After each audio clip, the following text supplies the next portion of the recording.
మన చుట్టూ అప్పుడప్పుడు కొన్ని వింత సంఘటనలు జరుగుతుంటాయి.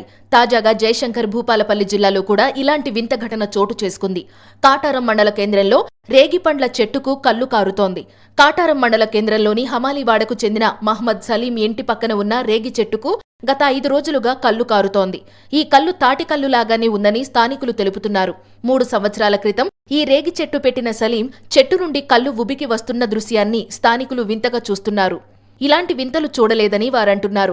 మన చుట్టూ అప్పుడప్పుడు కొన్ని వింత సంఘటనలు జరుగుతుంటాయి. తాజాగా జయశంకర్ భూపాలపల్లి జిల్లాలో కూడా ఇలాంటి వింత ఘటన చోటు చేసుకుంది. కాటారం మండల కేంద్రంలో రేగిపండ్ల చెట్టుకు కల్లు కారుతోంది. కాటారం మండల కేంద్రంలోని హమాలీవాడకు చెందిన మహ్మద్ సలీం ఇంటి పక్కన ఉన్న రేగి చెట్టుకు గత 5 రోజులుగా కల్లు కారుతోంది. ఈ కల్లు తాటికల్లులాగానే ఉందని స్థానికులు తెలుపుతున్నారు. 3 సంవత్సరాల క్రితం ఈ రేగి చెట్టు పెట్టిన సలీం చెట్టు నుండి కల్లు ఉబికి వస్తున్న దృశ్యాన్ని స్థానికులు వింతగా చూస్తున్నారు. ఇలాంటి వింతలు చూడలేదని వారంటున్నారు.